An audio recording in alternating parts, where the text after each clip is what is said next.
Witajcie, dzisiaj będzie prezentacja telefonu Blackview Ford 200. Ceny macie w linkach w opisie filmu. Zaczynamy. Dream Machines, laptopy dla graczy, akcesoria gamingowe i nie tylko. Linki do oferty w opisie filmu. W ostatnich miesiącach, a nawet latach, testowałem sporo telefonów pancernych. Łączyła je na ogół jedna cecha. Były wielkie i ciężkie, a niektóre wręcz posiadały absurdalną grubość. Dzisiaj zobaczycie telefon Blackview Ford 200, który należy do telefonów wzmacnianych, jednak jego gabaryty nie odstraszają przeciętnego użytkownika. Jego grubość to jedynie 11,5 mm, więc jak na telefon pancerny można powiedzieć, że jest ultra smukły.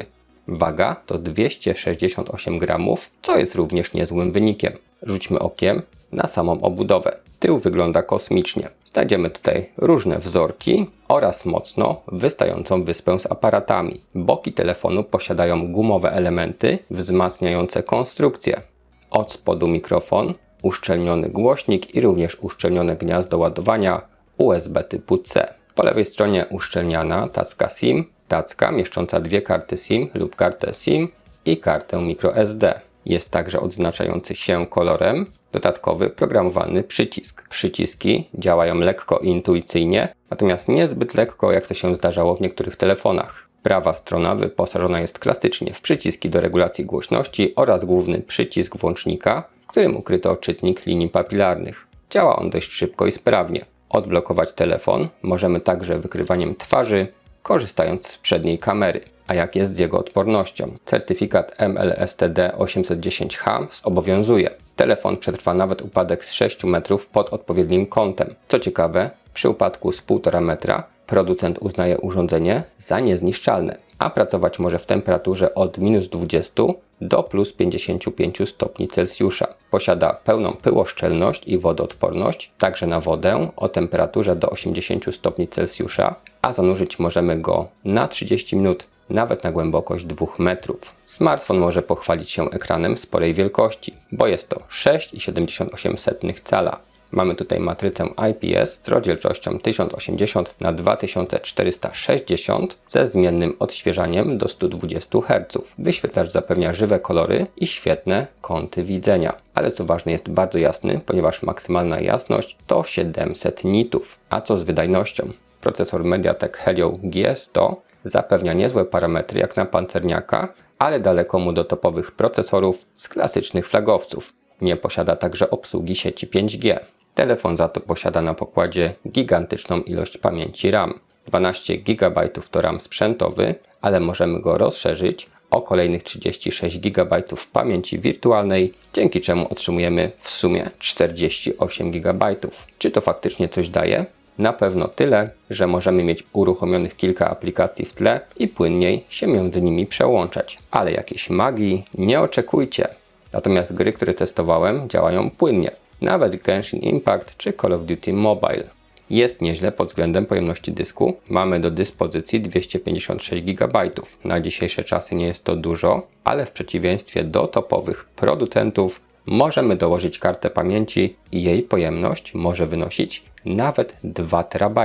No i wtedy robi się już naprawdę duży dysk. System operacyjny Dock OS 5.0 działa nieźle i posiada wiele wbudowanych funkcji AI. Z przodu znajdziemy 50-megapikselowy aparat marki Samsung JN1, który nadaje się bardziej do selfie robionych za dnia. Z tyłu 108 megapikseli Samsung HM6, jasny obiektyw z dużym sensorem i 8-krotnym zoomem cyfrowym. Jest także aparat do widzenia nocnego o rozdzielczości 13 megapikseli. No i sprawdzamy wideo nagrywane przednią kamerą. Troszeczkę się martwiłem, czy ten telefon nie będzie za gruby, żeby zmieścić się w selfie sticku.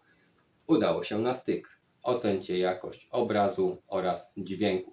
Ok, sprawdzamy jeszcze główną kamerę. Ocencie, jak to w tej chwili wypada przy takim średnim oświetleniu w studio. Tak więc aparaty może są zachwalane, ale efekt końcowy jest bardzo przeciętny. Jeśli nagrywamy filmik, dźwięk jest bardzo cichy. Troszeczkę podniosłem głośność, żebyście w ogóle coś słyszeli podczas tej prezentacji. Tak więc bez zewnętrznego mikrofonu jakichś vlogów za bardzo nie da się nagrywać. Autofokus również działa tak sobie i żeby wyostrzyć, musiałem kliknąć palcem w obiektyw. Czasami obraz też jest dość mocno prześwietlony i musimy ręcznie to wyregulować. Mamy co prawda dostęp do trybu Pro i do kilku innych, natomiast mimo wszystko aparaty sprawdzają się bardzo, ale to bardzo przeciętnie.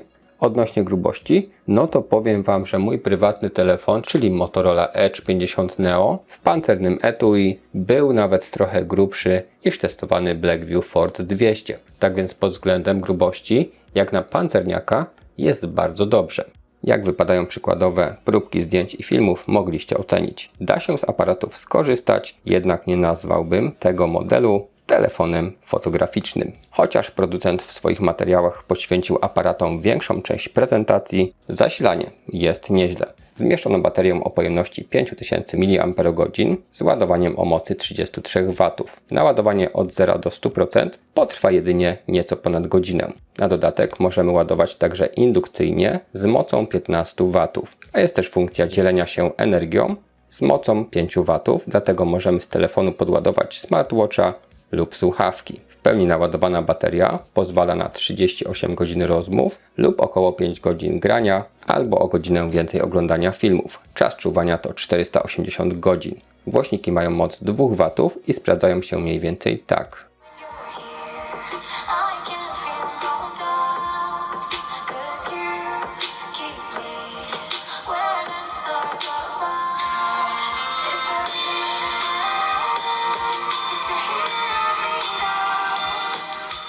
Z minusów telefon ma tylko jeden głośnik, więc dźwięk jest głośny, ale nie mamy głośników stereo. Telefon dostępny jest w dwóch ciekawych kolorach, natomiast powstaje pytanie, czy za około 1500 zł, patrząc na cenę premierową, ten zakup jest opłacalny. Jeśli szukacie telefonu, który będzie posiadał wzmocnioną konstrukcję, pełną wodoszczelność i potrzebujecie przyzwoitej, ale nie jakiejś rewelacyjnej wydajności systemu, to Blackview Ford 200 jak najbardziej spełni oczekiwania, natomiast musimy pamiętać, że kosztem podwyższonej odporności otrzymujemy tutaj pewne kompromisy, ale ogólnie myślę, że jest to całkiem ciekawy i udany wzmacniany smartfon. Kolejny ciekawy telefon od marki Blackview. Solidna konstrukcja, niezła wydajność systemu, telefon wszechstronny, ale oczywiście nie idealny. O pewnych mankamentach też Wam powiedziałem, natomiast gdyby Was zainteresował, chcielibyście sprawdzić sobie aktualne ceny i promocje, to wszystko macie w linkach w opisie filmu. No i na dzisiaj dziękuję Wam za obejrzenie, trzymajcie się!